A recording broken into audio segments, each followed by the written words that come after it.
To visual word. आज हम बात करेंगे जियोपॉलिटिक्स के बारे में। इस वर्ड का सामना आपके साथ कई बार हो चुका होगा while watching news, listening news और रीडिंग न्यूज़पेपर, एडिटोरियल्स। बहुत सारे समय में आप इस शब्द को सुने होंगे या देखे होंगे। तो पहली चीज जो दिमाग में आती है कि जियोपॉलिटिक्स है क्या। तो इस लेक्चर के थ्रू हम इसी बात को क्लियर करेंगे, एक कंसेप्चुअल क्लियरिटी रखने की कोशिश करेंगे कि जियोपॉलिटिक्स क्या है, इसका मतलब क्या है, इसकी हिस्ट्री क्या है, ये इतना इम्पोर्टेंट रोल क्यों प्ले करता है इंटरनेशनल रिलेशंस में। उसके बाद हम एनालिसिस करेंगे जियोग्राफिकल फैक्टर्स पे कि किस तरीके से कहीं का जियोग्राफिकल फैक्टर्स उस कंट्री के डेवलपमेंट के लिए ज़रूरी होता है। और उसके बाद हम कंक्लूड करेंगे और वीडियो को एंड करेंगे। तो शुरू करते हैं बिना टाइम वेस्ट किए। तो बात करते हैं मीनिंग की। जियोपॉलिटिक्स का मतलब क्या है। जियो,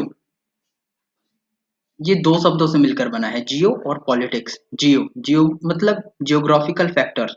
जियोग्राफिकल फैक्टर कई चीजों को इंक्लूड करता है, जैसे लोकेशन हो गया, किसी कंट्री की लोकेशन, उस कंट्री का क्लाइमेट, वहाँ की कितने नेचुरल रिसोर्सेस हैं, वहाँ की पॉपुलेशन कितनी है, फिजिकल टेरेन कितनी है। ठीक है, फिजिकल टेरेन का मतलब कि वहाँ पे माउंटेन्स कितने हैं, वहाँ पे प्लेन एरिया कितना है, वहाँ प्लेटो कितने हैं। ठीक।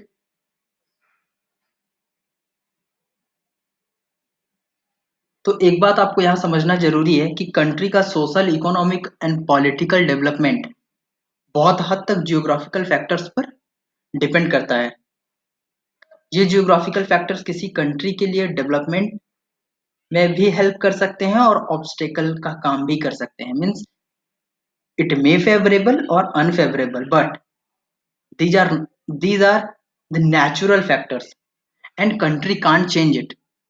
Like location and physical terrain country can't change, but country can make a good policy, a good foreign policy by which they can change the situation of that. Like कोई भी country अपने foreign policy को किस हिसाब से बनाती है कि उसको अपने लोकेशन, अपने क्लाइमेट, अपने नेचुरल रिसोर्सेज, पॉपुलेशन और फिजिकल टेरेन का कितना ज्यादा से ज्यादा फायदा हो सके और बहुत कम नुकसान हो सके। यही है जियोपॉलिटिक्स। जियोपॉलिटिक्स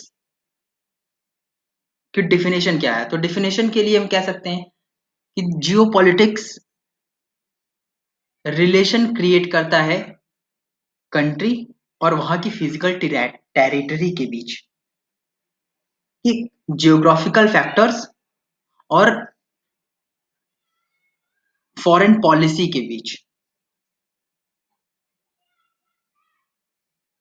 जियोपॉलिटिक्स बहुत हद तक किसी भी कंट्री की जियोग्राफिकल फैक्टर्स पर ही डिपेंड करता है, बहुत हद तक। क्यों कह रहा हूं मैं ये, क्योंकि आप कहीं भी किसी भी सिचुएशन को देखिए। आप अगर कहीं गर्म देश में चले जाएं तो वहां की जो फॉरेन पॉलिसी है वो उस देश के एरिया के हिसाब से बनाई जाती है। ठीक है। दूसरा, अगर आप किसी कोल्ड कंट्री में चले जाएं, लाइक यूरोप की किसी कंट्री में चले जाएं, तो वहां पर जो उनकी फॉरेन पॉलिसी है वो उनकी कंट्री के हिसाब से बनाई जाती है। तो सबका अलग अलग है।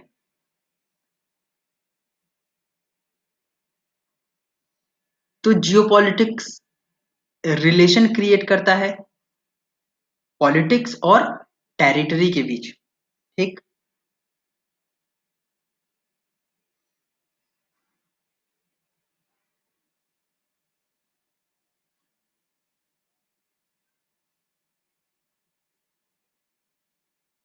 बात करते हैं हिस्ट्री की। तो इसकी हिस्ट्री एक स्वीडिश पॉलिटिशियन के थ्रू स्टार्ट होती है, जो जिसको रडोल्फ जेलन के नाम से जाना जाता है। और ये 1899 में फर्स्ट टाइम इस वर्ड का यूज किए थे, और उसके बाद मीन्स वर्ल्ड वाइड पे ये पहली बार 1930 से शुरू हुआ। जर्मनी के जर्मनी में एक कॉलेज है, म्यूनिक, यूनिवर्सिटी ऑफ म्यूनिक। तो वहां पे एक ज्योग्राफी के ज्योग्राफी डिपार्टमेंट के ही एक ग्रुप ऑफ जियोग्राफर थे, retired major general doctor Karl Haushofer. उन्होंने 1933 में जब हिटलर जर्मनी में आ चुका था, और उसकी जो पॉलिसी थी कि टेरिटरी को एक्सपेंड करने की, उसकी फॉरेन पॉलिसी को बनाते वक्त retired major general doctor Karl Haushofer ने इसका वर्ल्ड वाइड यूज किया था।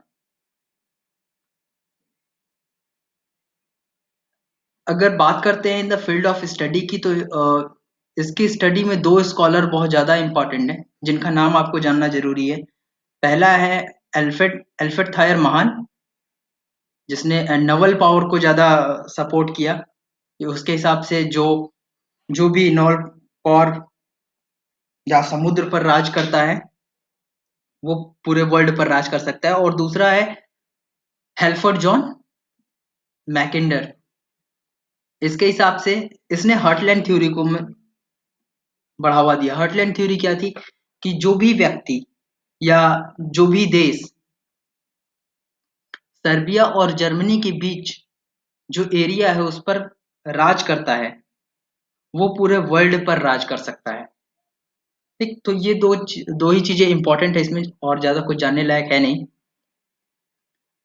उसके बाद ये इतना इम्पोर्टेंट क्यों है आईआर के लिए, कि देखिए किसी भी कंट्री के साथ आपके रिलेशंस कैसे हैं, ये बहुत ज्यादा इम्पोर्टेंट होता है आपके डेवलपमेंट के लिए।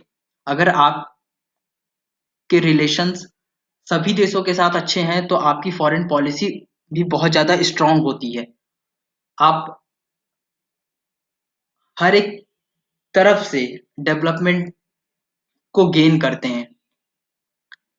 ठीक, इसके लिए बहुत सारी चीजें जरूरी होती है, जैसे कि आपका एरिया कितना है, आपकी क्लाइमेट कैसी है, टोपोग्राफी कैसी है, डेमोग्राफी कैसी है, आपके पास नेचुरल रिसोर्सेज कितने हैं,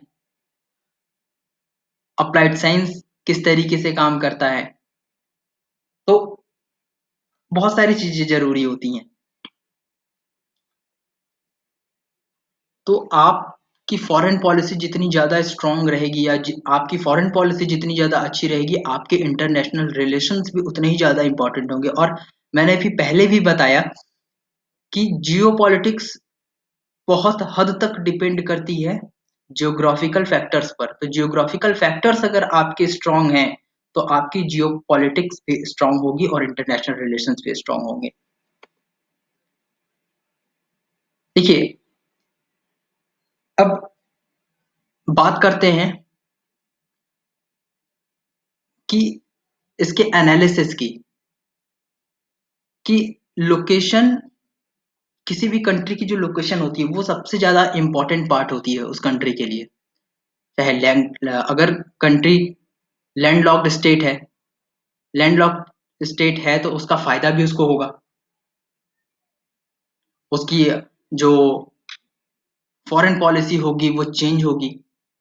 आइसोलेटेड स्टेट है आइसोलेटेड स्टेट है तो उसकी फॉरेन पॉलिसी चेंज होगी।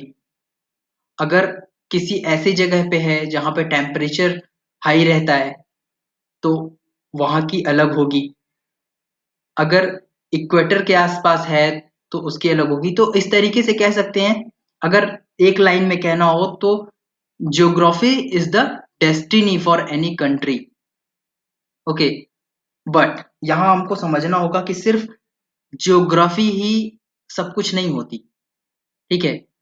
आप सिर्फ ज्योग्राफी के आधार पर ये नहीं कह सकते कि ज्योग्राफी ही सब कुछ है। इसे हम ब्लाइंडली एक्सेप्ट नहीं कर सकते क्योंकि इसमें बहुत सारी चीजें फिर जुड़ जाती हैं, जैसे कि आपकी इकोनॉमिक पॉलिसी कैसी है, आप आपकी सोशल पॉलिसी कैसी है, आपके यहाँ के लोग कैसे हैं, वहाँ की सिचुएशन कैसी है, तो बहुत सारी चीजें जुड़ जाती हैं। तो इस तरीके से ये नहीं कहा जा सकता कि geography is the destiny, but हाँ बहुत हद तक ये इम्पोर्टेंट होती है। तो ये है इस वीडियो का अंत। तो thank you for watching, and अगर वीडियो अच्छी लगी हो तो प्लीज शेयर करें, सब्सक्राइब करें, लाइक करें, और जो भी इश्यूज हों उसे कमेंट करें। Thank you.